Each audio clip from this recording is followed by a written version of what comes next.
povo, mais um episódio do Pod Esporte começando. Pod Esporte, que é um podcast original aqui dos estúdios da Olá Podcast em São Paulo. Se você ainda não conhece, por favor, vá lá no site dos caras, www.olapodcast.com, e confira a infinidade de podcasts que tem lá. Lembrando que o Pod Esporte também está no Spotify, no Deezer e aqui no YouTube, que você já deve ser inscrito. Se não é, por favor, se inscreva. E se não for, vai se inscrever hoje, porque esse episódio tá demais. É um episódio que... É um convidado que acho que foi um dos primeiros convidados que eu chamei para vir no Pod Esporte, mas por causa de agenda, por causa de uma vida louca de morar fora do país, enfim. Um dos ícones do esporte nacional, um dos caras que eu admiro muito no esporte brasileiro. Seja muito bem-vindo ao Pod Esporte, Fernandão Reis. Porra, obrigado, cara. Obrigado demais. Pô, obrigado, Diogão. Valeu aí pela apresentação. Trouxe um presente para você aqui, meu irmão. Opa! A nossa marca. Vai caber? Oh, certeza. Vai... Aí, ó. Boa aí, ó. Bacana demais. Vamos falar aqui sobre essa marca. Pegou aí, Bigode? Pegou, Vitão? Pegou, né? Aí, boa. Massa. Obrigado pelo convite novamente. Pô, aí. Obrigado eu por ter vindo, cara. Essa loucura aí dos Estados Unidos, morando fora e tal, não sei o quê. Primeiro que o último Fernandão que eu vi era 3 vezes Fernandão, né? Agora tá um pouquinho mais leve. O que houve, cara? O que aconteceu? Pô, aposentei, perdi peso. Inclusive, eu fui dar um seminário agora em Floripa. Os caras falaram, pô, só veio metade do Fernando. Né? Que vai cobrar metade só também. Metade. Exatamente. Os caras falaram, eu quero desconto, porque eu só vi metade só. Eu já perdi 45 quilos. Quando eu tava competindo, eu cheguei a pesar 165 quilos. E baixei 45, por uma questão de saúde, né, brother? Quando você fica muito pesado, a vida é difícil, né? Você precisa comer que nem um touro, que nem um animal. E não tem essa necessidade, né? Pra você ter uma vida normal. Cara, eu lembro de você ali no clube, pô, na maca, você não cabia na maca. Os caras eu soltar, era 2 jacarandá, as costas do cara e vai, solta e 2 caras em cima, cara, não cabia na maca. Pô, mas que bom, porque todo mundo fala esporte, saúde, tudo, a gente sabe que esporte de rendimento esquece, né? Esquece completamente o oposto. Cara. Aí eu tenho várias cicatrizes aí que eu vou carregar pro resto da vida e faz parte da brincadeira, a gente sabe o que a gente tava fazendo, né? Claro, claro. Fernandão, pô, cara, vamos começar do começo então, velho. Vamos, pô, acho que a grande maioria da galera que tá vendo o episódio te conhece, sabe quem você é. Mas da onde veio o Fernandão do levantamento de peso, cara? Da onde surgiu primeiro? Pô, é um esporte. A gente já teve aqui o Marco Gregório falando sobre levantamento olímpico e tal. Mas, cara, é um esporte que, porra, que o cara, agora eu quero ser atleta de levantamento olímpico. Como é que rolou esse papo? Como é que começou essa história? Essa é uma boa pergunta, Diogão. Meu primeiro esporte de verdade foi o judô. Inclusive era o Rogério Sampaio em Santos, na academia do Rogério Sampaio, no Canal 1. Meu pai colocou eu e meus 2 irmãos para treinar judô. A gente morava em Santos, estudava e tinha que, por obrigação, fazer um esporte. Meu pai sempre falou isso. Morando aqui em casa, você tem 2 obrigações: estudar e praticar um esporte. Isso é lei. Legal. Indiscutível. Seu pai é do esporte? Meu pai foi do esporte, mas sempre foi mais recreativo. Meu pai é engenheiro mecânico, trabalhou a vida inteira com carro, trabalhou em várias concessionárias, tem também a empresa dele. E ele sempre gostou muito do esporte. Sempre foi fã, sempre fez powerlifting, chegou a competir pan-americano, sul-americano, teve recorde, mas nunca foi o carro-chefe dele, né? Então ele falou para mim e para meus irmãos, obrigação é estudar e treinar. Então na época ele colocou a gente no judô, a gente treinava judô e depois com 10 anos de idade a gente se mudou aqui para São Paulo. E aqui a gente já era associado do clube desde criança, meus avós eram associados do Esporte Clube Pinheiros, meus pais, e eu represento a 3ª geração da família no clube. Então quando a gente se mudou para cá eu comecei a fazer preparação física no levantamento de peso. Na época o treinador era o Edmilson Dantas, ele me fez um convite, falou, pô, você não quer começar a treinar? E meu pai na época era o diretor do levantamento de peso. E por isso eu comecei a me movimentar, comecei a treinar, meus irmãos faziam, também mais por uma parte não profissional, mas mais para fazer a preparação física, para ficar forte, né? O meu irmão do meio é do jiu-jitsu, é da luta, faixa preta, mora também fora do país, e meu irmão mais velho é educador físico, também treinava por hobby. Então a família sempre esteve envolvida com isso. E quando foi o momento do hobby pro agora eu vou tacar peso nessa porra, tacar pro alto e vambora? Foi mais ou menos, foi cedo. Eu tive muita sorte. Meu pai sempre foi muito rigoroso e sempre direcionou bastante, acho que a minha vida. Ele, com 12 anos, eu lembro que a gente tinha um dilema. Ele falou, e agora o que você quer ser? Você quer ser atleta ou quer ser militar? A gente, assim, essas são eu lembro, é isso, exato. Meu pai não tinha conversa. 3 puta moleque doente que tinha em casa. Eu era o mais tranquilo, meus irmãos são muito loucos, mas tudo pro bem. E meu pai sempre foi muito rigoroso para controlar a molecada, né? A molecada sempre a gente, causava o terror.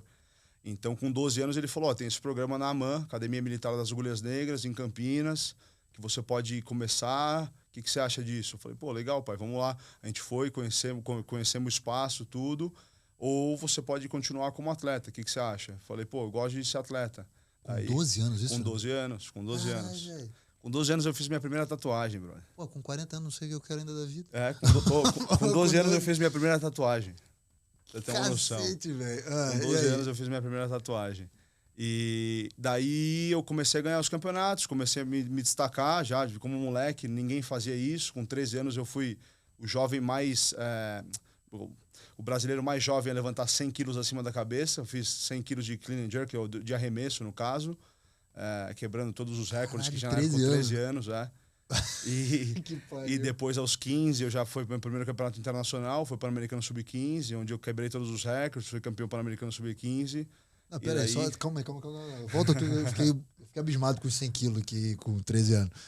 Só pra explicar, o clean and jerk é o diretão pra riba da cabeça. Não, esse é o snatch. O snatch, o arranco é do chão direto acima da cabeça. E o arremesso é do chão no peito e depois acima da cabeça. Beleza, feito em dois aí dá 100 quilos, aí tranquilo. Isso mesmo. Meu Deus do céu. Aí começaram as coisas a acontecer na sua vida e você entendeu, falou, é isso aqui que eu vou fazer. Exatamente. Porque eu fui criado no ambiente do clube, né? O clube, eu sempre vi os melhores do mundo. O pessoal do judô, medalhista olímpico. O pessoal do handball era o Zanini, treinava na época. Vanini, o China, o Macedão. Macedo, Folhas, que é meu cunhado. Folhas, gente fina demais. Gente fina demais. Era Mineiro. Mineiro mora lá. Mineiro mora lá, exatamente. Tem uma galera, cara. Uma galera. Então, eu interagia direto, mesmo sendo criança, com essa galera. Interagia com o pessoal do judô, interagia com o pessoal da natação. Os caras, todo mundo... medalhista mundial, medalhista olímpico, então eu fui criado nesse ambiente. Então, para mim, era muito natural ver aquilo e eu tinha todos eles como exemplo, né? Chegou os caras são os duros. O ambiente ali do clube, ele facilita muito. Exatamente. Isso. Ele te seduz a isso, né, cara? Você tá sempre entre os... grande parcela dos atletas que são medalhistas olímpicos, atletas que participam de Jogos Olímpicos, Jogos Pan-Americanos, eles estão ali no seu dia a dia, estão no refeitório, estão cruzando com você em fisioterapia e tal. Então, isso realmente seduz. E aí, cara, você... mágico, né? Ali eu costumo dizer que o Pinheiros é uma ilha, para qualquer esporte. É uma ilha, cara. Exato. E aí você pega alguns esportes especificamente, assim, o handball, por exemplo. Cara, a molecada que tá ali e vive aquela estrutura não entende o que é tá fora dali, cara. Não sabe o que é. E às vezes não dão valor, que é o clube ali, irmão. Realmente é um ambiente mágico. Um ambiente que você não vai ter em nenhum outro lugar do mundo. De jeito nenhum. E aí, Fernandão, eu voltei nos 100 quilos lá porque eu fiquei abismado. Mas aí depois, com 3... Aí você começou a participar do Campeonato Brasileiro? Isso, Campeonato Brasileiro. Fiz Campeonato Paulista, ganhei os Campeonatos Paulistas, porque não tinha, né, criança praticando. Eu fui um pioneiro na modalidade, posso afirmar isso, começando com essa idade. Antigamente tinha bom que você até voltou um pouco, porque tinha um paradigma muito forte. Meu pai sempre foi dessa parte, vai fazer esporte, vamos pra cima. E minha família não, falava, você tá louco. Vai parar de crescer, vai fazer musculação, vai atrofiar. Vai ficar anão, o moleque vai ficar anão, não faça isso com ele, você quer acabar com a vida do moleque. Até que 11, 12 anos, meu pai falou, tá bom. Meu pai é muito amigo do Joaquim Grava. Na época ele era médico do Corinthians. Médico do Joaquim Grava, doutor Joaquim Grava é sensacional. E eu posso te dizer que eu fiz o esporte por causa do doutor Joaquim Grava, porque ele falou, o que o doutor Joaquim Grava falar é lei. Então vamos lá, vamos passar com ele. Na época meu pai trabalhava na BMW, tinha vendido uma BMW pro doutor Joaquim Grava. E ele falou, se ele falar que você pode praticar modalidade, que você não vai ficar anão, você vai continuar. Falei, beleza, fomos lá, o doutor, assinou embaixo, falou, imagina. Manda bala aí. O moleque pode treinar, pode fazer o que quiser, não tem problema. Nos Estados Unidos e Europa é super comum, todo mundo faz. E daí meu pai falou, falou, tá falado. Você sempre teve uma estrutura meio ogra, assim, meio fortão, assim, meio... Cara, você tem uma estrutura, assim, independente do... Você tem cotovelão, você tem joelhão, isso aí não é com com o treino que você ganha, né? Sim, sim. A gente, posso dizer que toda a minha família, todo mundo, eu e meus irmãos. Meu irmão do meio tem 1,93 m, o meu outro irmão mais velho tem quase 1,90 m também. Então todo mundo é um pouco foi meio maior. que natural, assim, seu crescimento dentro da modalidade, porque Sim. você é grosso e tal, Sim. forte, foi aprendendo técnica e tal, que eu acho que é um dos negócios que chama muito atenção, né? Aí pensando já em você, o Fernandão, que todo mundo já conhece, Sim. olhando ali no ápice da sua carreira, tipo, e até hoje, obviamente, porque você dá curso disso, enfim, mas a sua parte técnica é um negócio absurdo, né, cara? Sim. A galera que não conhece acha que você é o bruto que vai... não, e tem muita técnica envolvida. Muita. E você, porra, domina o negócio com maestria. Como é que foi essa sua evolução? Foi o Dimas realmente que, porra, te direcionou de uma maneira muito correta? Porra, não, Diogo, eu nasci com esse talento, cara, do cara mostrar pra mim, eu já entender um movimento que é muito complexo. Sim. Eu faço. Eu, de vez em quando, a gente treina essas porra lá, cara, sei lá, deve ter uns 10 anos que eu falo, cara, péssimo movimento, terrível, tudo dói, não consigo subir carga, enfim. Porque também não é objetivo, mas... Sim, claro. A que você deve isso, cara?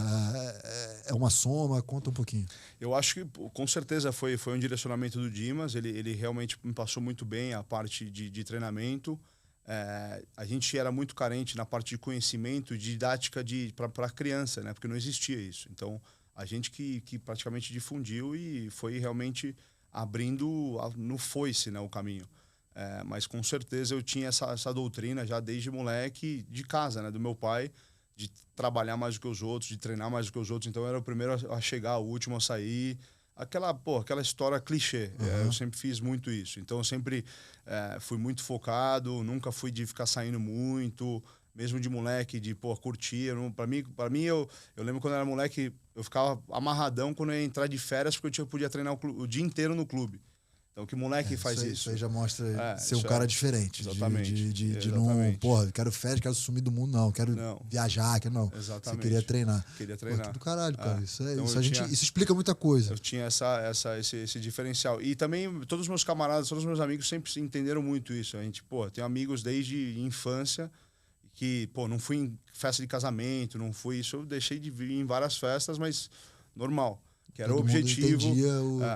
E daí você vê alguns atletas falando, para mim nunca foi um sacrifício, nunca foi. Para mim era uma escolha muito óbvia, muito objetiva. Então não tinha essa de ser um sacrifício que eu tô falando, não tá fazendo porra nenhuma. Eu tenho a opção.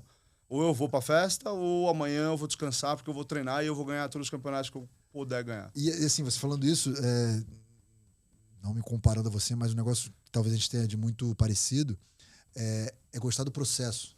Então, assim, claro que você subir lá na hora de Jogos Olímpicos, Jogos Pan-Americanos e tal, é maravilhoso.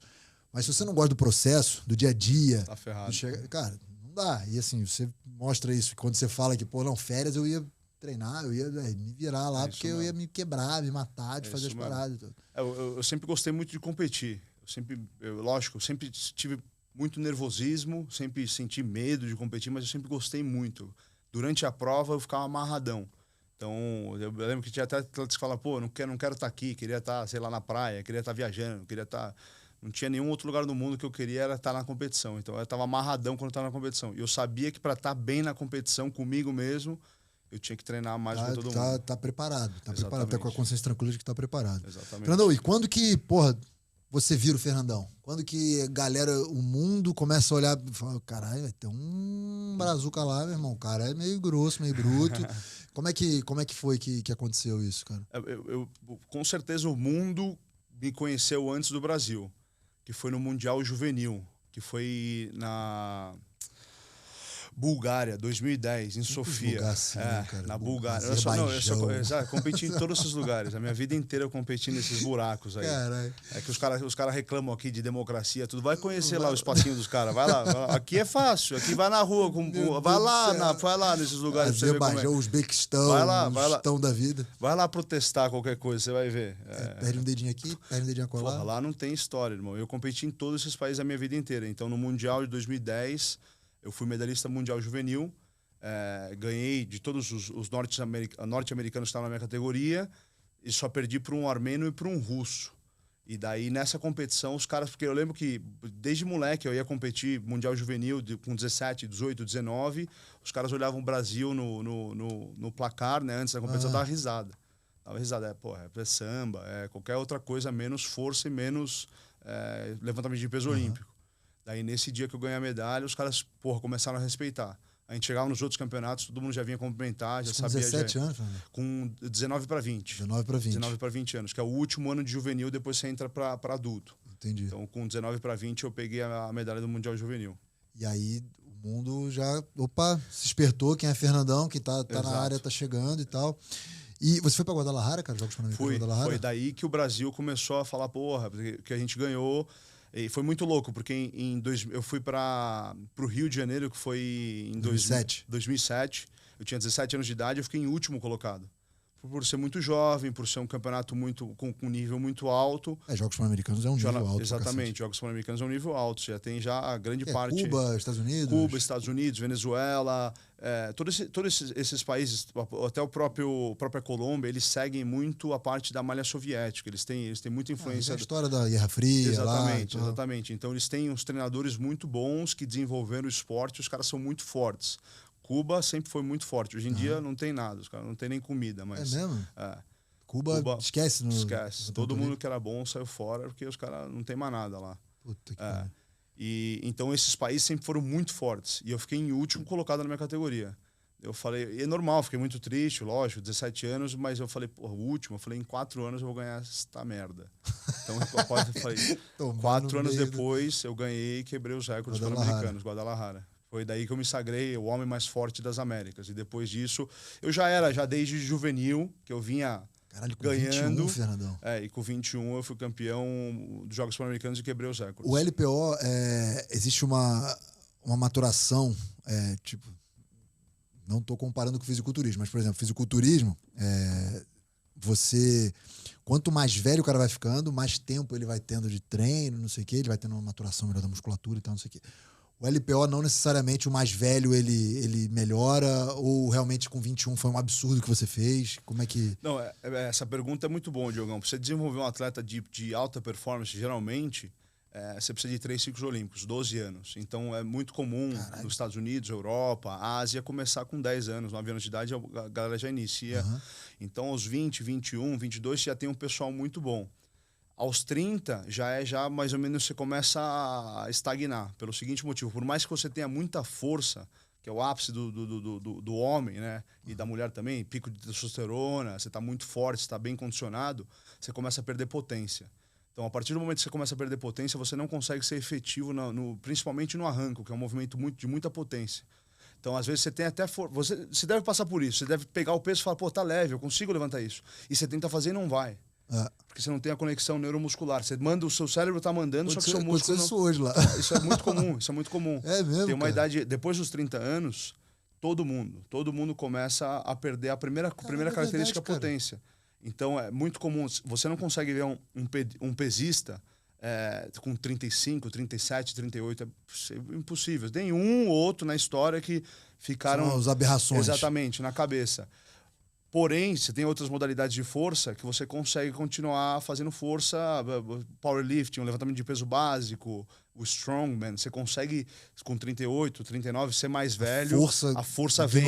Exatamente. Você não precisa da potência, porque sem a potência você não consegue encaixar a parte técnica. Sem a parte técnica você não consegue levantar. Então, não tem jogo. Por mais que você esteja forte, você não vai conseguir fazer. Então, assim, com 21 foi um negócio assim, né? O certo, talvez vai com 25, no próximo ciclo. Sim. Em Toronto, que realmente você também se sagrou mais uma vez campeão. Tudo, seria talvez ali você chegando no seu ápice. Exato. Né? Com 21, todo mundo da minha categoria já tinha 27, 28 já. Já estava todo mundo no ápice deles. E você meio que subindo, crescendo. Exatamente. E aí volta de Guadalajara.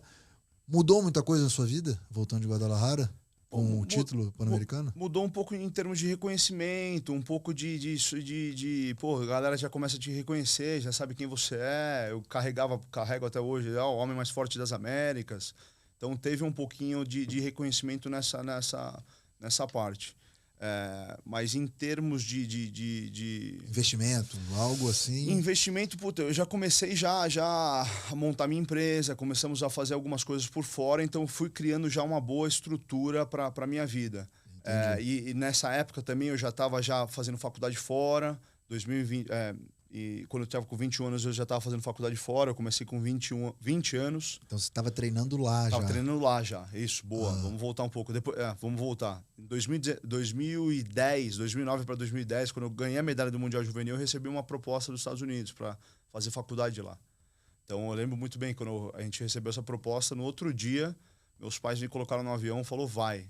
Eu falei, mas vou para onde? Eu falei, não se preocupa para onde você vai. Eu falei, mas não sei nem para onde que eu vou, tô indo. Eu falei, não tem problema, você vai. Cheguei lá, cru, inglês ruim pra caramba, não sabia nem onde ia.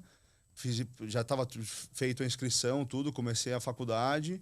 E isso em 2021, quando foi os Jogos Pan... 2011, desculpa. 2011, quando foi os Jogos Pan de Guadalajara, eu estava na faculdade. Eu saí da Guadalajara, saí dos Estados Unidos e fui direto pro México. Entendi. Isso mesmo, boa. Entendi. E aí, Jogos Olímpicos, né? 2012, bateu na porta. Como é que foi essa sensação de falar, putz, agora é um passo, é o passo, né? Sair de Jogos Pan-Americanos que tem uma, né? Tem ali, você falou bem, Cuba, Venezuela, na época, né? Colômbia, enfim. Mas, pô, quando você fala de Jogos Olímpicos, né? É um abismo que você vai ter que dar aquele pulo monstro sagrado. O buraco é mais embaixo. Como é que foi? Pô, foi eu já tinha tido esse choque de realidade já, porque eu vinha muito dominante na Pan-América desde molequinho, então eu estava acostumado com a vitória. Obviamente a medalha de ouro em 2011 foi um feito inédito, o país nunca teve uma medalha de ouro na modalidade.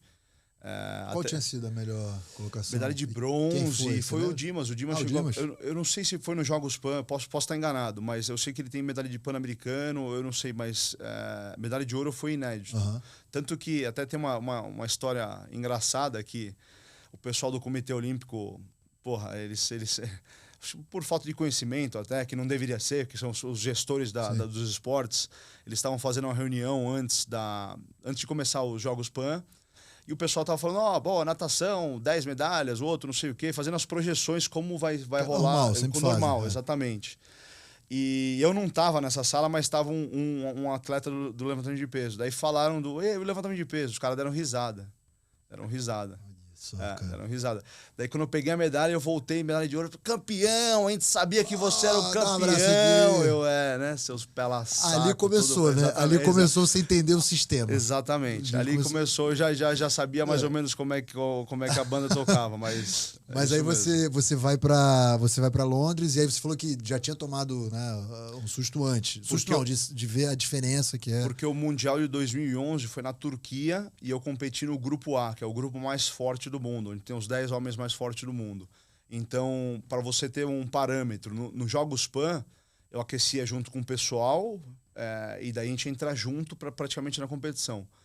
No Campeonato Mundial, no Grupo A, eu aquecendo, porque você tem um tempo antes de aquecimento para começar a pedida. Então, a barra sempre começa do peso mais leve e vai para o peso mais alto. Se você é um atleta mais fraco, você vai sair antes. E os atletas mais fortes, consequentemente. Eles entram, tipo, em rodadas na frente. Exatamente. Então, eu já estava aquecendo, já me matando ali com 70%, 80%, os caras não tinham colocado nem o sapato. Então, imagina, você vai jogar uma partida de handball onde você já tá com... Pô, você passou a cola, você colocou o esparadrapo... O cara tá entrando no vestiário lá. O cara tá entrando no vestiário. É mais ou menos nesse nível. Entendeu? Você fala, porra... Psicologicamente já destrói o pior, né, cara? Destrói. Destrói. Você fala, pô, eu achava que era o bom... Caralho. Aqui o buraco é muito mais embaixo. Como é que foi nesse Mundial aí? Eu fiquei lá atrás, fiquei, sei lá, 15º, 17º, alguma coisa assim. Não lembro de cabeça o... Sustinho bom também, eu acho, né, cara? Com a sua idade, pra colocar o pé no... Opa, espera aí, exatamente. Meu irmão, ó, buraco mais embaixo. Exatamente. Tudo. E aí você chega nos Jogos Olímpicos já entendendo como é que funciona. Exatamente. Foi uma baita experiência. Os Jogos Olímpicos foi legal demais, muito bem organizado. Você vê o mundo inteiro competindo. Então foi bem bacana esses Jogos Olímpicos de Londres. Entendi. Que lugar que você ficou, Fernando? 12º. 12º? São quantos? Eles fazem 4 grupos. Grupo A, Grupo C, Grupo B, daí por diante. Dedéu, né, daí tem, sei lá, 40. São os 40 melhores do mundo, vai. Daí eles hoje em dia eles estão diminuindo esse número. Só estão levando só os 15 melhores, 20 melhores do mundo. Pô, 12º, cacete de 40, cara. Inclusive, até teve uma uma cena engraçada, né? Não, antes dos Jogos Olímpicos, pô, moleque, tá 20 e poucos anos, a gente tava numa negócio de imprensa, com vários atletas. E tinha alguns atletas da natação, inclusive, nem quero entrar em nome nem nada, a gente estava respondendo algumas perguntas para a imprensa.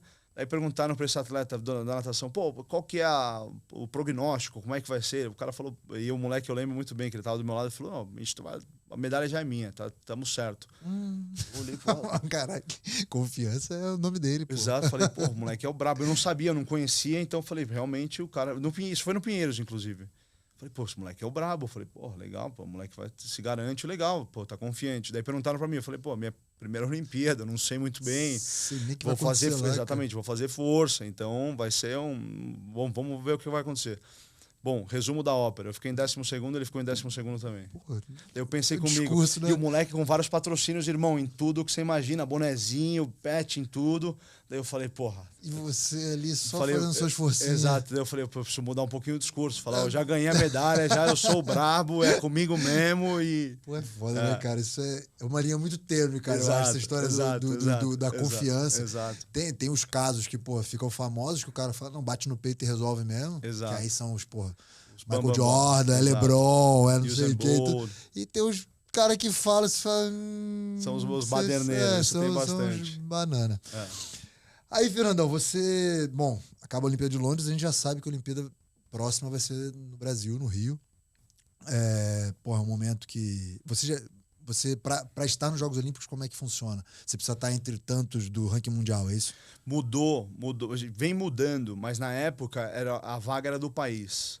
Então, o que era um pesadelo. Porque se a vaga era do país, como você sabe muito bem, o esporte é política. É nada. Então...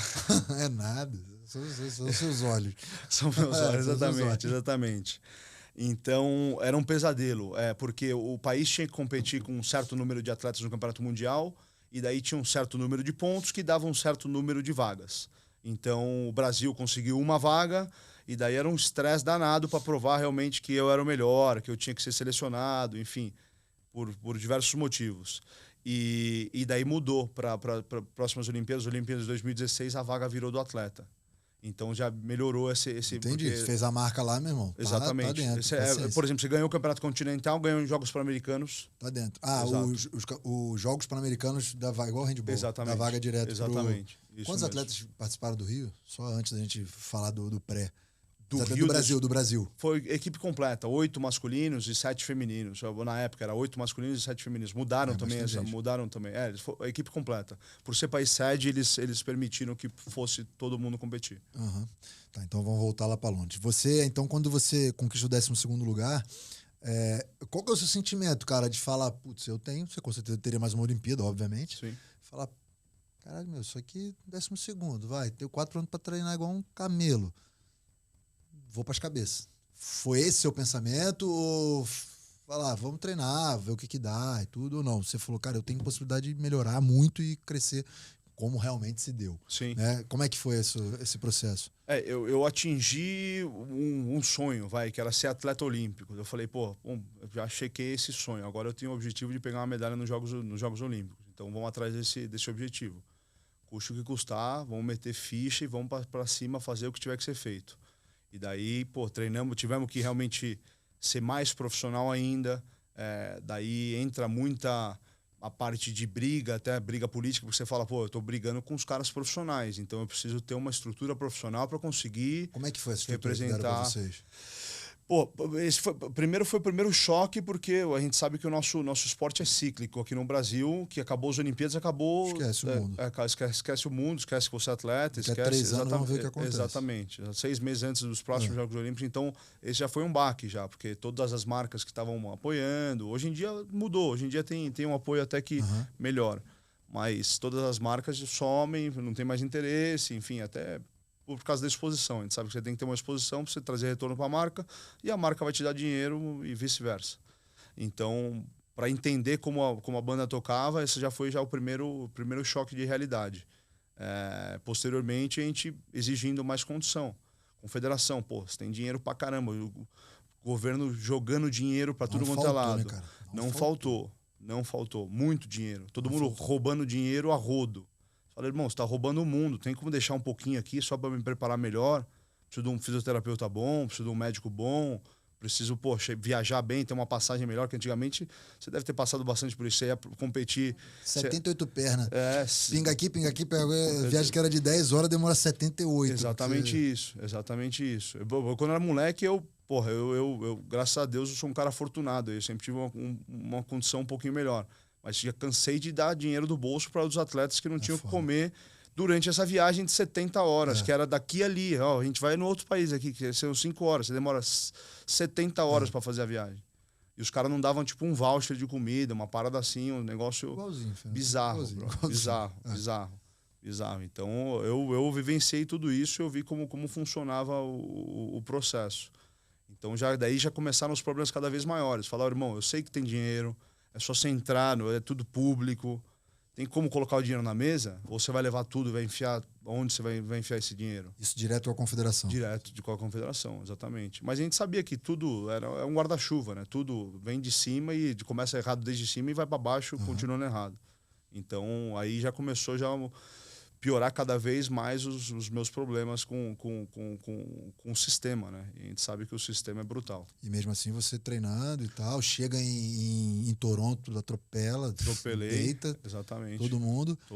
E aí você vai chegar no Rio. Aliás, antes da gente chegar na competição do Rio, conta aí que você estava falando antes aí da preparação de vocês em Guaratiba, lá perto do Rio.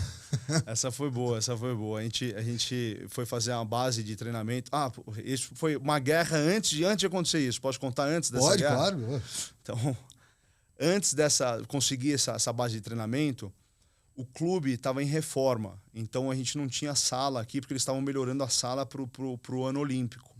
E eu tinha uma academia aqui perto do Shopping Morumbi, com um baita espaço de crossfit, um baita espaço de levantamento de peso olímpico, e no segundo andar a gente tinha artes marciais. Eu tinha praticamente a seleção inteira masculina treinando na minha academia. A gente sabe, academia, eu tenho dois tipos, eu tenho os atletas, que são importantíssimos, e eu tenho... quem sustenta. Exatamente. Quem paga, exatamente, os alunos, exatamente. Então eu estava sem horário para os alunos, alguns horários seletos, que é tanto na parte da manhã quanto na parte da tarde, que eu estava disponibilizando para a seleção treinar, porque a seleção era do Pinheiros, aqui só tinha atleta pica no Pinheiros, foi o melhor time de todos os tempos da história e nunca vai ter um time tão forte masculino como teve aqui na história do Brasil. Isso eu tenho certeza absoluta. E tava todo mundo treinando na minha academia. E eu brigando com a confederação. Falou, irmão, vocês estão aí 6 meses antes dos Jogos Olímpicos, 7 meses, cheio de dinheiro no bolso, e os caras estão treinando na minha academia aqui, e eu não recebo R$1 por isso.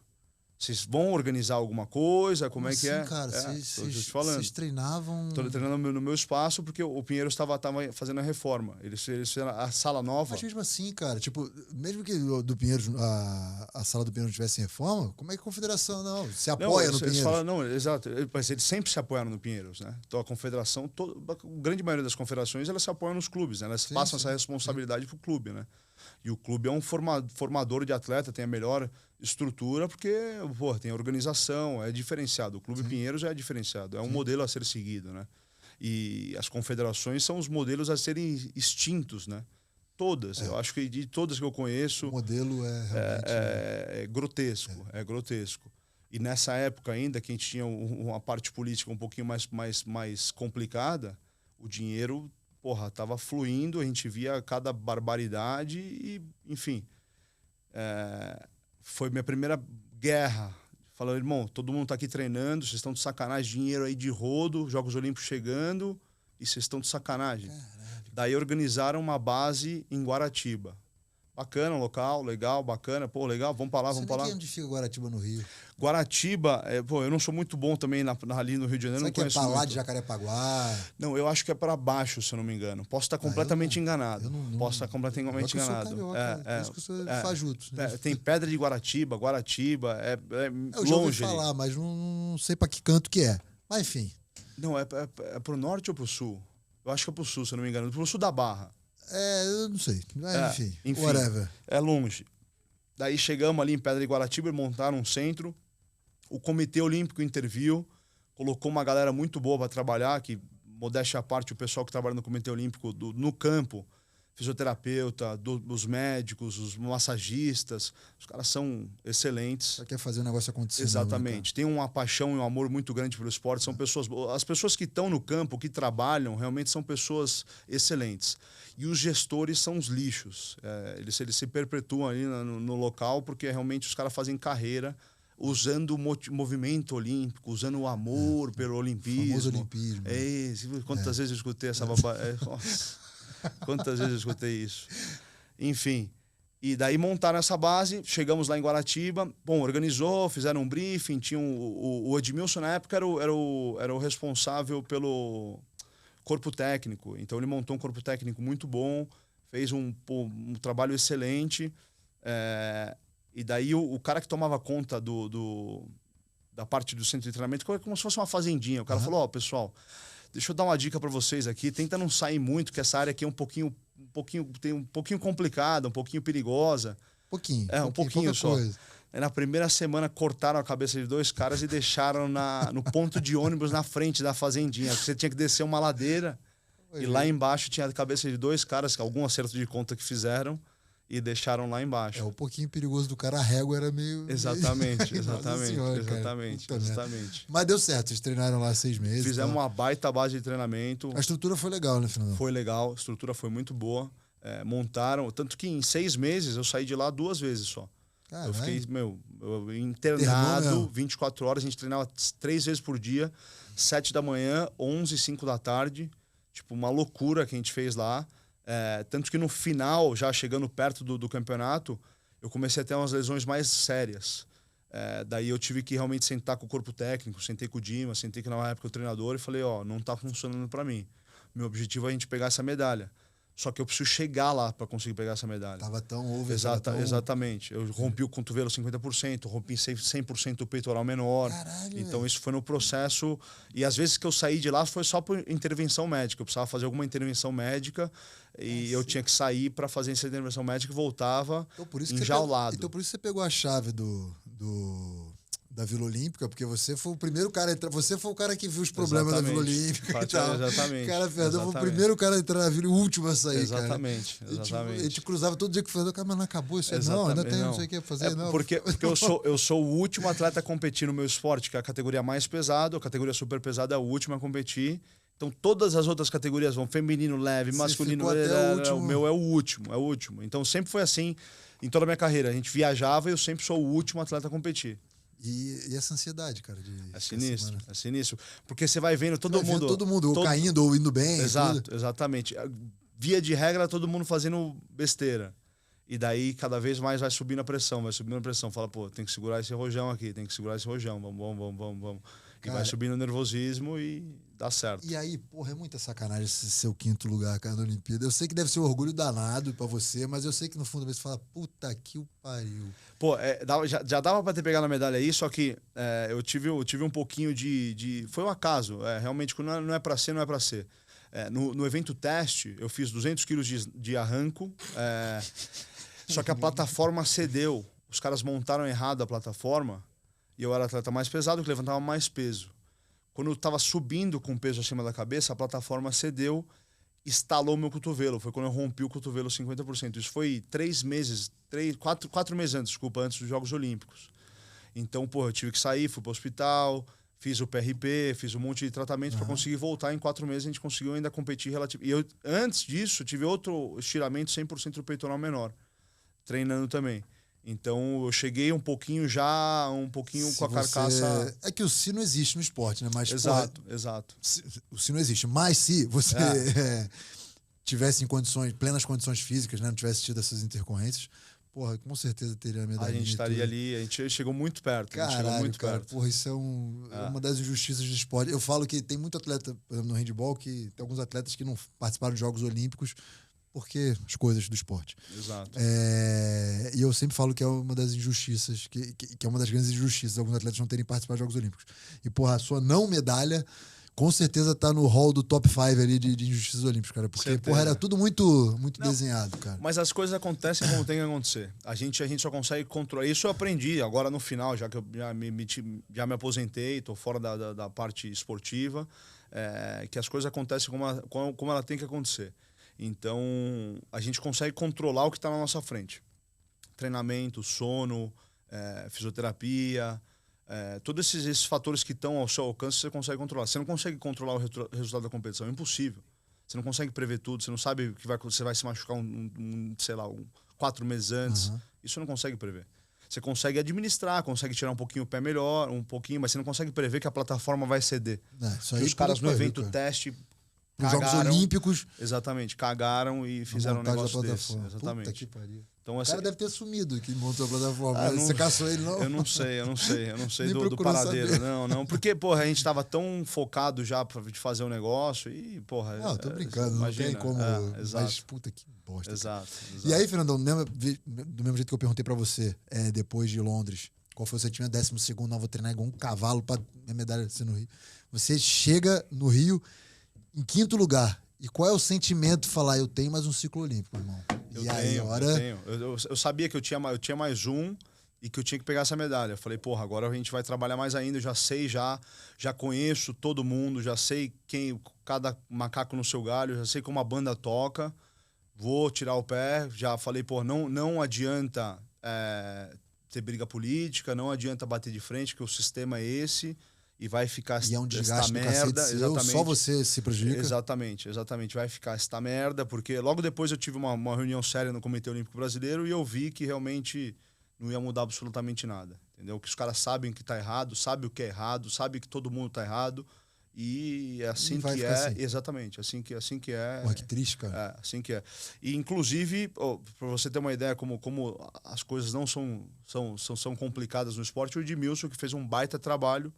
Logo depois das Olimpíadas ele foi demitido. Então, logo depois o cara foi o cara que fez um baita trabalho, organizou bem, fez uma boa equipe. Os caras acabou. Sem mais nem menos, sem justificativa. Exatamente. Talvez pela justificativa de falar não temos mais verba. Não, pela justificativa, irmão. Quem trabalha, atrapalha. Quem trabalha, atrapalha. Essa frase é boa também. Essa é a justificativa. Se você vem aqui para trabalhar, você está atrapalhando o bang, porque aqui todo mundo sabe como é que a banda toca, vamos tranquilo. Não vem com muita vontade aqui de mudar as coisas. As coisas são assim. Porra, o sistema é esse. Essa é a espinha dorsal. E nosso país é isso também, irmão. Porra, irmão. É só um reflexo. O esporte é um mini reflexo do... Exato. O que a gente tem no governo hoje. É isso, irmão. É isso. É a coluna cervical do país. É isso. Faz parte do sistema. Cara. Então você deixou de lado meio que falar, não vou me envolver também. É impossível não se envolver, mas não vou gastar minha energia nesse foco político e vou me focar na medalha que vai vir em Tóquio 2020. Exatamente. E aí, sua preparação veio muito bem, como acho que a grande maioria dos atletas, até que veio aquela porra daquele vírus do cacete que, porra, destruiu um monte de vida, realmente, levou um monte de gente embora. Acabou com o sonho de muita gente, pô, não tô nem falando do esporte aqui, tô falando das vidas das pessoas. Quantas pessoas, ou que não morreram, ou que perderam familiares, ou que, se acabaram na questão econômica, porque foi a loucura que foi. Um absurdo. E aí, alguns atletas, falando da parte esportiva, alguns atletas se beneficiaram porque tiveram mais tempo de preparação. Por exemplo, o Nori foi o episódio número 1 do Pod Esporte, cara. E ele conta que ele teve mais tempo de preparação porque ele vinha de uma cirurgia de ombro, ele não ia chegar assim bem e tal. E ele conta que, foi bom pra ele. Como é que foi pra você esse adiamento dos Jogos Olímpicos? Você estava muito bem. Se fosse 2020, meu irmão, eu ia voar de um jeito que ia ser animal. Não, foi bom, eu chegaria bem em 2021. Como é que foi a história? Não, eu já estava bem já, em 2020 eu já estava bem. Era para ser 2020 você ia... Já estava bem, já estava bem em 2020, como eu estava bem também em 2021. Eu sempre estava bem. Era muito difícil me ver despreparado, só se eu tivesse alguma lesão muito séria. Mas eu já estava bem em 2020. Obviamente foi um baque, o mundo parou, um monte de coisa aconteceu. E perdeu um pouquinho também do espírito também. Depois de um ano que aconteceu tudo isso com o mundo, todo mundo sofreu tanto, parte financeira, várias coisas aconteceram, que perdeu um pouquinho o gás ali no final para as Olimpíadas de 2021. Né? Foi um negócio que tem que fazer, tem que acontecer. Exatamente. Exatamente. O propósito assim foi meio... Exatamente. Se perdeu. O que foi legal nesse meio tempo foi a medalha no Mundial de 2018. Que foi no Turcomenistão. Essa foi animal. Essa aí a galera da transmissão. Essa aí, lá no clube a galera metia no YouTube. Foi um campeonato bem legal, que eu fiz uma boa... Eu já estava nos Estados Unidos, já morando permanente, porque eu fiz a faculdade de 2010 a 2014, Voltei para o Brasil, me preparei de 2014 a 2016 para os Jogos Olímpicos. E o final de 2017 eu vi que não ia mudar muita coisa aqui. Então, tanto que na época, agradeço demais o presidente Capelano, na época, que era do Esporte Clube Pinheiros. Eu conversei com ele, ele falou, Fernando, vai que você tem que ir, que é isso mesmo, melhor para sua vida, para sua carreira. O que você precisar, a gente pode te ajudar. Foi um cara 1000%. Presidente Capelano, sem palavras. Legal. Então, esse foi um dos caras que também abriram muitas portas aí por causa dele. E daí eu fui, em 2017, eu me mudei realmente permanente para os Estados Unidos, onde eu resido até hoje. E em 2018 a gente teve essa medalha no campeonato mundial, que foi em Ashgabat. E foi um baita resultado aí, que foi realmente algo bem bacana. O que te credenciava, em Tóquio, você, exatamente. Essa medalha do Fernandão e tal. Exatamente. E aí acontece o fatídico caso, né, que ficou famoso e tal, que aí trouxe à tona, né, um monte de coisa. Enfim, você resolveu se aposentar, enfim, depois disso, que foi o caso do seu doping. Sim. Né, que foi 2019? Não, foi 2021. Foi nas Olimpíadas. Foi nas Olimpíadas. Mas antes disso, vamos voltar um pouco. Em 2018, eu peguei a medalha.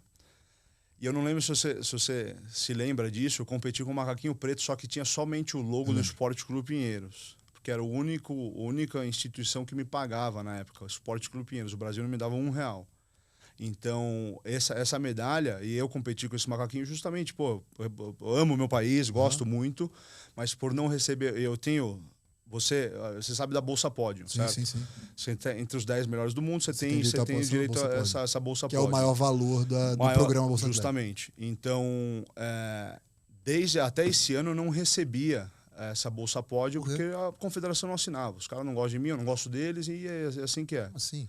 Não assinava. Para você receber a Bolsa Pódio, você precisa de 3 assinaturas. Do Esporte Clube Pinheiros, do clube que você... Não do Esporte Clube Pinheiros, do clube que você representa ou da instituição que você representa. Do COB e da entidade. Do COB e da confederação. Eu tinha sempre das duas e do Ministério também, na época, né? Eu tinha dos 3 e não tinha da confederação. Os caras não assinavam. Como assim? Porque não assinavam, brother. Porque não tem justificativa. Exatamente. Porque não vai assinar, é isso. Senhora. Então, por muitas vezes eu tive que me controlar para não fazer nenhuma besteira com esse pessoal. Então, toquei sempre minha vida dessa maneira. Desculpa, Fernando, te interromper, mas não estamos falando de pouco dinheiro, né? Não, bastante. Bolsa Pódio é uma paulada. 10, 15, 20 mil reais, dependendo da sua colocação. É um baita salário. Isso muda... Tudo. Muda. Daí, em 2018, eu peguei essa medalha. Na época, o diretor esportivo do Comitê Olímpico Brasileiro era o Jorge Bichara. Você conhece o Bichara? Sim. O cara é excelente. Ficou bastante tempo no COB. Muito. O cara é muito bom, muito técnico. Ele viu pelo meu ranking, como é que eu tava, minhas marcas, entrou em contato comigo, falou, Fernando, tá aí nos Estados Unidos? Eu falei, tô, Bichara. Falou, eu tenho que visitar alguns atletas que estão treinando aí. Você se incomoda se eu passar aí para conhecer o seu espaço? Eu falei, imagina. Vai ser um prazer recebê-lo. Foi lá, me viu treinando. Eu tinha feito a cirurgia no joelho, que eu fiz a reconstrução do joelho logo depois do Mundial. Inclusive o Dr. Caio Deli aí. Opa, esse daí conhece o joelho, hein? É o mais brabo de todos. Nossa Senhora. Eu fui... antes do Mundial de 2018, posso voltar um pouquinho na história? Claro, aqui é isso. Aí, volta. É bom que você entendeu. Boa. Antes do Mundial de 2018, eu estava treinando, inclusive no Pinheiros. Vim aqui para fazer algumas reportagens. E eu fiz um clean com 220, um primeiro tempo de arremesso com 220. E eu senti o meu joelho rasgar e subir as fibras, fazendo um barulho muito louco e tipo um negócio sinistro que eu nunca tinha sentido. Aí eu falei, isso não é normal. Isso não é legal. O joelho tá doendo, tá estranho, inchou na hora. Mas eu falei, normal, né? Às vezes acontece, no outro dia, treino. Fibra, alguma coisa. Exatamente, treino, vai que vai. Sentindo muita dor. Dr. Caio Delia. Fui lá, passei no Vita, fizemos a imagem. Ele falou, Fernando, já não tem mais nada aí. Seu tendão quadricipital se rompeu em 90%. É forte a coxa do rapaz ou não? Daí eu falei pra ele, mas Doc, eu tô me sentindo bem, a musculatura tá boa, dá uma olhada, tá boa. Ele falou, não, o músculo tá bom. Só que o tendão, que é o cabo de aço, você tem um filetinho. E se isso estourar, o seu quadríceps inteiro vai subir, você vai sentir uma dor absurda e acabou sua vida, pra você realmente ficar bem, pra você andar, pra você correr, e vida esportiva nem se fala. Daí eu falei, eu tenho um Mundial, doutor. Ele falou, ó, vamos fazer um PRP. Já fiz PRP 200 vezes na minha carreira esportiva. De novo, fiz o PRP. Deu muito certo. Consegui competir no Mundial, peguei essa medalha. Com o joelho desse jeito. Com o joelho desse jeito. Daí, quando eu voltei, eu, na minha ingenuidade e ignorância, eu falei, porra, eu competi bem pra caramba, não vou precisar operar, porque deve ter melhorado a parada. Ô, dó de você. Deve ter melhorado. Daí, voltei, isso foi numa quarta-feira. Ele já tava com os exames já de imagem, falou... Quinta você deita. Exatamente. O famoso quinta deita lá. Exatamente. Quinta-feira fizemos a cirurgia, sexta-feira a gente já começou o trabalho de reabilitação. Daí tivemos aí 6 meses para chegar nos Jogos Pan-Americanos de 2019. Com a obrigação de ganhar para conseguir classificar para os Jogos Olímpicos. Porque se eu dependesse diretamente da vaga do país, que como tinha mudado, eu não ia. Eu sabia que eu tinha que ganhar para ir. Então, daí eu perguntei pro doutor, vai dar certo isso? Ele falou, porra, a gente não sabe porque a gente não tem nenhum dado de uma pessoa que levanta tanto peso quanto você, que fez uma cirurgia dessa. Tendão de quadríceps. Exatamente. Ele falou, ó, o que eu posso te adiantar que para calcificar o tendão no osso é de 6 a 8 meses. E a sua competição é em 6 meses. Então, pode ser que dê certo. Mas tenha muito cuidado durante esse processo de reabilitação, porque se no meio do caminho estourar, acabou a brincadeira. Então, fiz um processo de reabilitação sinistro. Bichara... Lá no Vita? Você fez ou fez no clube? Não. Comecei aqui no Vita, fiz no clube e voltei para os Estados Unidos. O Bichara interferiu, mandou um fisioterapeuta sinistro lá, que é um grande amigo meu, porque virou um grande amigo meu, nos Estados Unidos.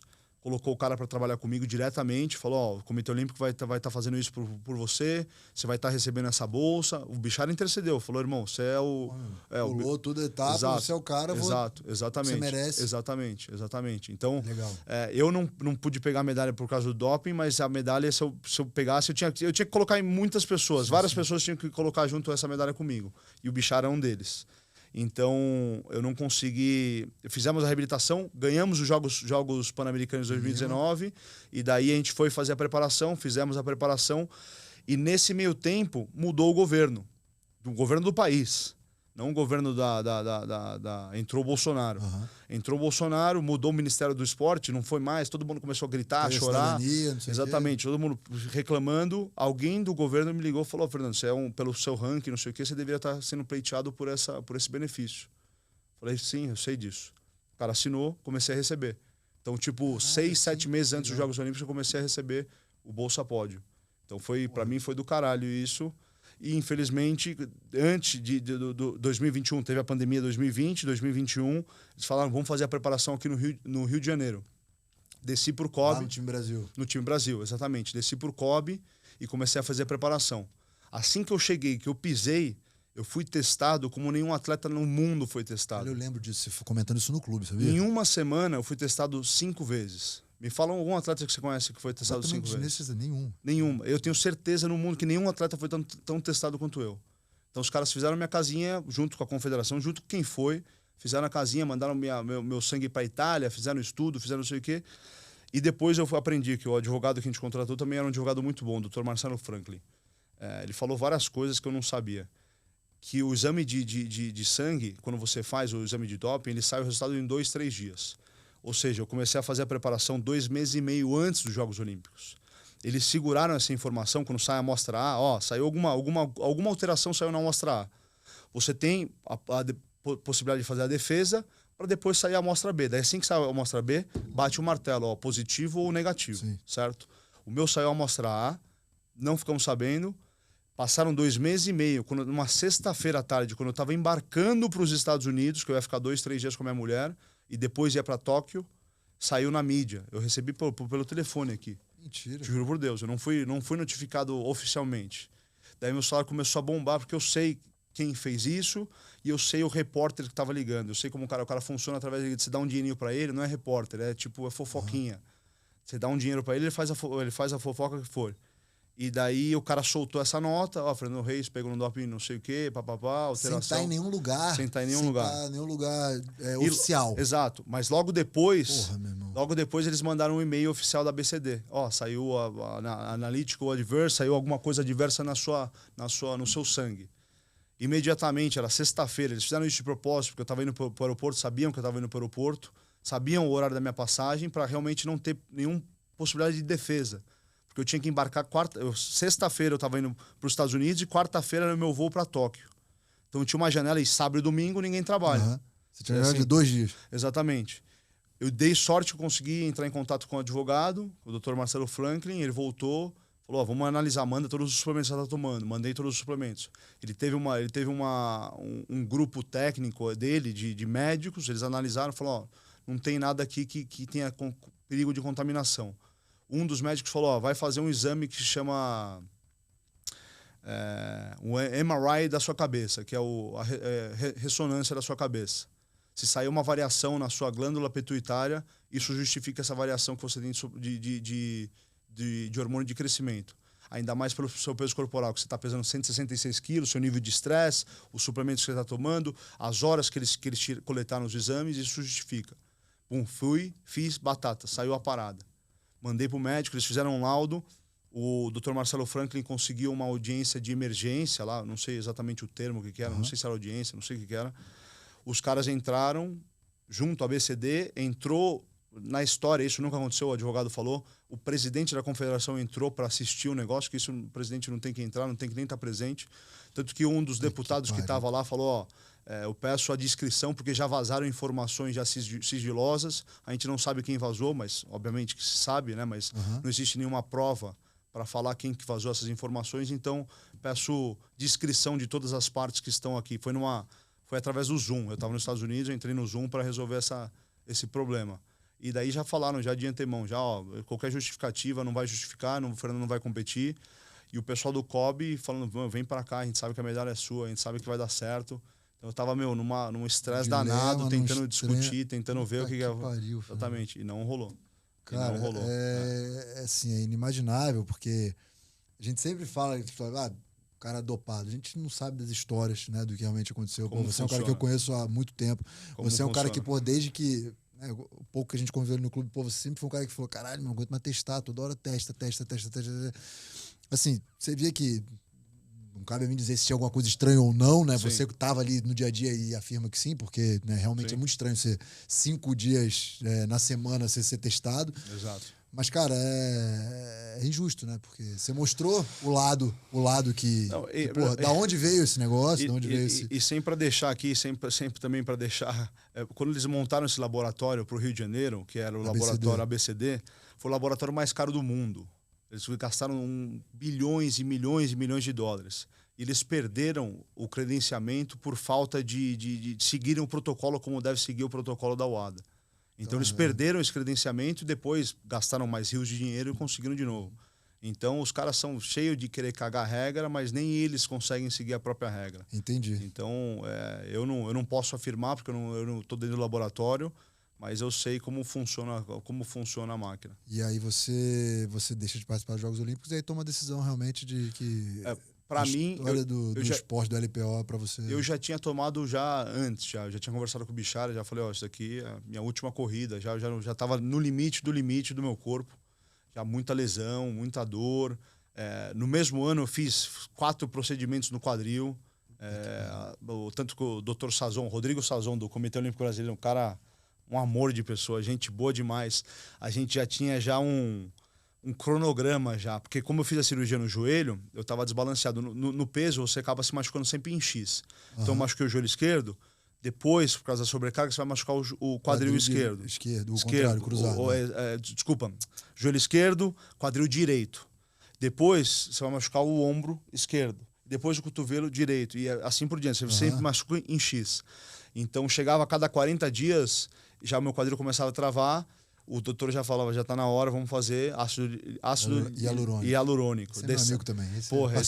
Rodrigo Sazon você está falando o ácido ou o Rodrigo? O ácido. Para mim era um médico. Não, o médico, o ácido é meu parceiraço. O cara vem com uma agulha desse tamanho para dentro e para mim ele colocava na cabeça do fêmur, entre o fêmur e a bacia. Então era uma lubrificação. Para mim eu conseguia treinar por 40 dias, depois já começava a engripar de novo, ele vinha de novo. Então eu já tinha deixado bem claro que eu não ia fazer mais uma corrida. Essa era a minha última corrida, pegar essa medalha, pendurar a chuteira, valeu. E foi o que eu falei anteriormente. Não dá para controlar o resultado. Isso não estava no prognóstico. Ter esse problema com o doping, ter esse problema com a confederação. São coisas da vida. Tudo que você estava ao seu alcance, você fez. Exatamente. Da maneira correta, da maneira que você foi orientado a fazer, da maneira que você, com a sua experiência, tinha que fazer e tudo. Mas realmente, sempre tem a frase da história do Ayrton Senna, né? Que, saudade quando o esporte era o esporte pelo esporte. Exato. E não quando tinha a política no meio, cara. Tem um monte de coisa que é muito obscura, né? Eu vivo no meio de uma modalidade que é uma modalidade que tem muita dificuldade desde sempre. A gente viveu com um presidente de 28 anos na presidência da confederação, que foi péssimo, péssimo, né? Não tem como um cara que ficar se perpetuar 28 anos e fazer... Teve muita coisa boa que aconteceu, muita coisa ruim que aconteceu. A gente tem um grupo que entrou de uma maneira que, assim, muito esquisita, né? Do meu ponto de vista, né? Contaminaram uma parte de um lugar para poder, né, fazer as coisas acontecerem, enfim. Mas o esporte é isso, cara. É muito triste, assim, e eu fico muito triste quando a gente, por exemplo, bate um papo ali fora que a gente estava conversando, falar, que o Fernandão, que é o cara que quando fala LPO na minha cabeça, a primeira pessoa que vem, Valeu. É um cara que, cara, tô muito bem, não sinto falta nenhuma disso, né? Minha vida tá muito bem encaminhada. Zero. E, quando, na verdade, você poderia ser um disseminador, um fomentador da modalidade, de ter criança, ser ídolo, ser herói de um monte de gente, ter um monte de escolinha e tal, não sei o que acontecendo. Não que você não faça. Mas hoje você faz com outro propósito, que é o seu propósito, que é a sua academia, que a gente nem falou aqui, a gente vai falar um pouquinho. Que é o seu trabalho, né? Que são suas clínicas, que é o que você vem fazer aqui no Brasil, que é da clínica, que é... assim, a gente desperdiça pessoas, né? Talentos e produtos do meio do esporte, assim, de uma maneira, pessoas que querem fazer o bem, querem fazer o esporte crescer, cara. Então, isso é muito triste. Eu te faço uma pergunta aqui, Diogão. Você fez várias para mim. Eu te faço uma. Por que o Brasil não tem um prêmio Nobel? Vários países têm. O país Eco tem prêmio Nobel. O Brasil não tem um. Seja de ciência, cultura, o que for. Não tem um. Por quê? Putz, cara. Difícil, hein? Não faço ideia, cara. Porque o Brasil é campeão em destruir herói. Assim que o cara tá lá em cima, eles vão arranjar alguma coisa pro sistema, vai arranjar pra... todos. Todos os heróis, todos os caras brabos que você conheceu do esporte, a grande maioria são poucas, raras exceções que os caras continuam. Esse cara é legal, tudo. Sempre vão arranjar alguma coisa pra destruir o cara. Sempre. Esse é o mal cultural. Principalmente aqueles que veem o errado e falam, não, meu irmão, vamos corrigir isso aqui. E aí você vai bater de frente com o sistema, que realmente é muito triste. Teve o caso que na minha sempre foi um grande exemplo, César Cielo, campeão olímpico, mais bravo da história, recordista mundial, o cara campeão olímpico. Depois de alguns meses, meteu a boca na confederação. O que aconteceu? Pegou no doping. Depois, o que aconteceu? Acabou a carreira. É assim, irmão. É simples assim. O buraco é mais embaixo. O bom hoje, sim, se tem um lado bom do negócio, é que a gente tem o advento das redes sociais, né? Então, por exemplo, o Cielo é um cara que faz muita coisa, produz muito conteúdo. Você é um cara que produz muito conteúdo, né? Acompanha tudo que você faz. E, cara, é uma pena, assim. Como eu disse, né? O que você fez pela modalidade, pelo LPO, eu, sinceramente, eu não lembro. O Dimas é mais velho que eu e tudo, você é meio contemporâneo a mim. Eu cresci vendo Fernandão. Pra mim, LPO é Fernandão, entendeu? Sim. Hoje eu acompanho a molecada lá no clube, tem o Marcão e tudo, tem uma galera que tá chegando e tal. Sim. Mas pra mim, LPO é Fernandão. E, quando você vê um cara assim, completamente... rompeu com a entidade, com o esporte e tal, e hoje trabalha fazendo com o que ama, que é o LPO, que não tem nada a ver com o esporte, né, olímpico e tal, que é com o LPO, que é com ensinar pessoas, enfim, fora do circuito, fora de, do fomento da modalidade mesmo. Sim. Uma pena. Mas, cara, vamos falar de coisa boa. Vamos. No final das contas, você aproveitou o esporte para falar. Você aproveitou o esporte para construir uma coisa desde aqui da época, né? Desde novo, você montou sua primeira academia. Como é que surgiu isso? Desde muito cedo você entendeu, falou, caralho, isso aqui não vai para sempre. Como é que eu vou viver depois e tal? Como é que foi isso aí? Eu sempre entendi duas coisas. Primeiro que todas as pessoas do meio esportivo... Vou até deixar sua camiseta aqui, cara. Show. Todas as pessoas do meio esportivo, até falei isso no meu seminário esse final de semana, sempre me trataram muito bem pela posição que eu estava e não por eu ser o Fernando Reis. Diferente de você, que você me conhece desde moleque, a grande pessoal do clube também me conhece, e daí vocês me respeitam por quem eu sou como pessoa e não por onde eu estava. E eu sabia que essa posição ia acabar, como qualquer coisa acaba. Tudo tem começo, meio e fim, isso faz parte da vida. Daí são outros ciclos.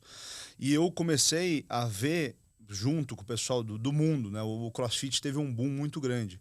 Ele trouxe luz para minha modalidade. Assim para ginástica, assim para outras modalidades. Mas para o levantamento de peso, muita luz. Então, o meu esporte sempre foi um esporte muito pequeno, pouco reconhecido, que não tem muita visibilidade. E de um dia para a noite começou a sair o CrossFit, todo mundo começou a praticar o levantamento de peso sem saber o que estava fazendo. Então criou uma relação interpessoal muito grande das pessoas comuns, falando, meu, eu tô fazendo esse negócio aqui, meu, é difícil pra caramba, eu tô fazendo 40 quilos, pô, o gordão tá fazendo com 200 quilos lá, malandro, aquele cara lá é bom, entendeu? E daí as pessoas começaram a nos procurar. Eu, minha família, meus irmãos também como educador físico, falaram, meu, como é que funciona isso? Como é que eu aprendo isso? O que eu preciso? Daí a gente começou a ver, pô, existe um nicho de mercado. Na época a gente abriu um espaço pequeno na Santo Amaro, pô, rapidão lotamos o local, todo mundo Mas vinha era que um box? Era um box, mas na verdade não tinha CrossFit, era só de levantamento de peso, era um estúdio. Quer aprender, quer fazer CrossFit, beleza, mas tem que aprender o LPO aqui. Exatamente. Um dos pilares do CrossFit é o levantamento de peso e as pessoas vinham procurar a gente para fazer o levantamento de peso de uma maneira natural. Viam que eu ganhei um campeonato, sabem que eu estou levantando peso, os caras, como é que funciona? E daí a gente começou, pô, como é que eu... Tudo bem, eu sou muito bom no que eu faço, eu sou um atleta fantástico.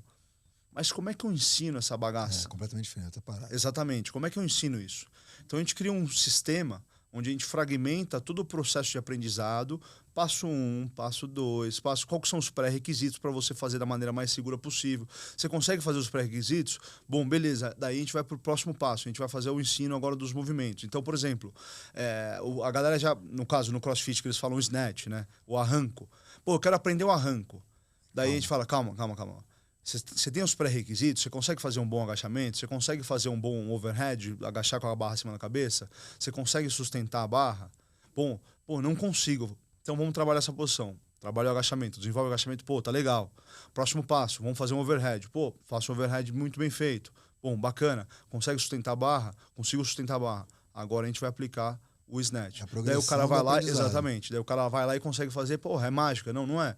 É a progressão do aprendizado. Então, assim, tem uma metodologia Fernando Reis. Metodologia F-Reis Weightlifting, que a gente tem a maior escola de formação do Brasil disparada. A gente forma aí mais de 400 aí profissionais todo ano, Brasil afora. Esse final de semana dei um curso para 40 e poucas pessoas. Agora, de novo, a gente vai para Floripa, tem outro.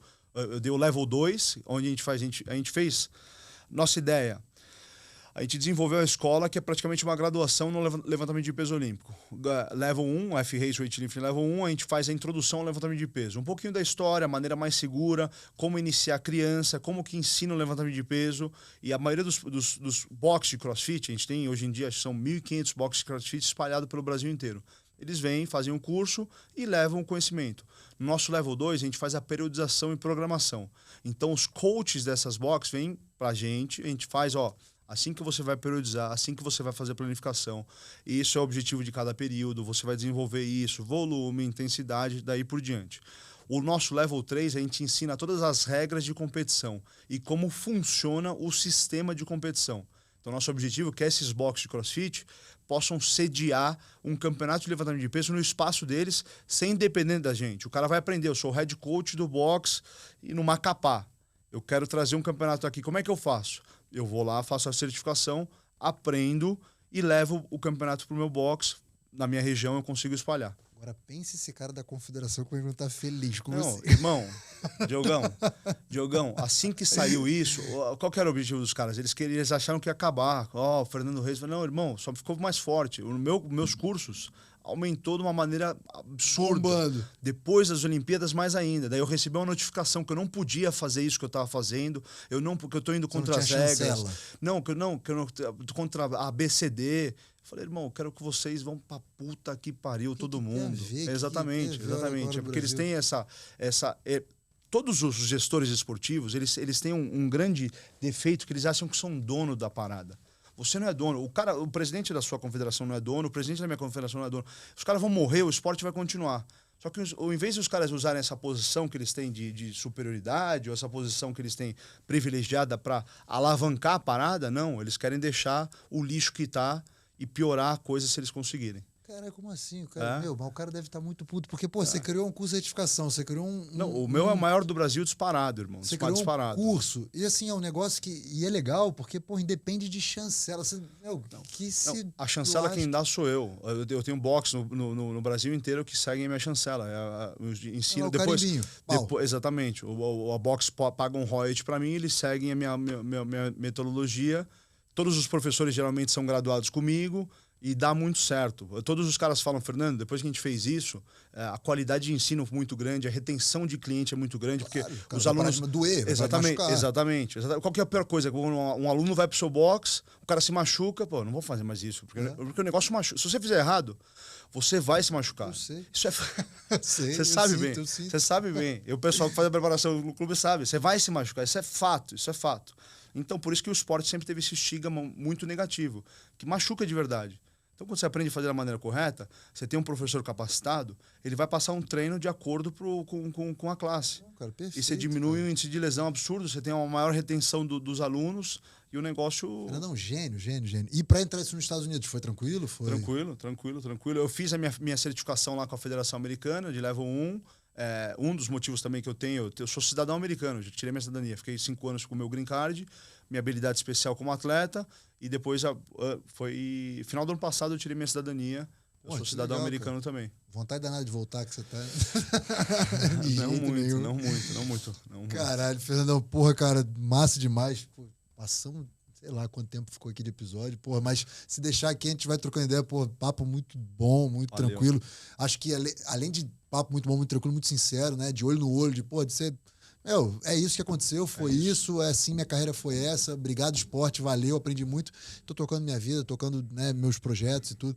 Pô, cara, e feliz demais de ter você aqui, como eu disse, você foi um dos primeiros caras que a gente queria pescar para trazer aqui, que bom que deu certo. Desejo muito sucesso a você, pô, sempre que voltar, espero que você vá ver um jogo antes de eu parar de jogar, que é até o final do ano. Até o final do ano. Até o final do ano? Em julho eu tô de volta aqui. Boa. Então, em julho a gente fala aí. Fechado. Até o final do ano, espero que você vá lá no clube ver um jogo meu. Antes que é dezembro, ainda tem jogo. Depois, meu amigo, aí esquece. É cuidar do joelhinho, cuidar das coisas. Porque é muita coisa do eu. Espero que você tenha curtido demais. Vou deixar aqui embaixo na descrição do episódio, pô, tudo aí, site seu, Instagram. Bola. Se quiser deixar seu último recado, cara, fica à vontade. Pô, nada, tem que fazer tudo o que tiver que ser feito, de uma maneira com muito amor. É isso que eu fiz a minha carreira inteira. Eu sempre meti muita ficha, nunca tive, eu não tenho nenhum tipo de arrependimento. Agora é um perigo para os que me atrapalharam, porque eu não faço parte de nenhuma instituição. Se a gente se encontrar se a gente se encontrar em qualquer lugar, eu posso fazer o que eu não podia fazer na época. Então, mas não, sou um cara tranquilo. Tem que fazer o que tiver que ser feito. Escolha o processo que você quiser seguir e faça da melhor maneira possível. Cara, eu acho que a resposta que você tem dado para essas pessoas aí que fizeram de tudo para atrapalhar e tudo, tá aqui, ó. F Reis, cara, voando, todo mundo sabe que é o Fernandão.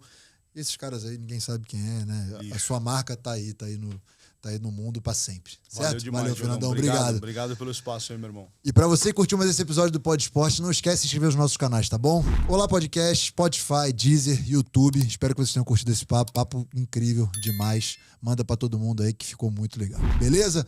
Um abraço, até a próxima. Valeu, fui.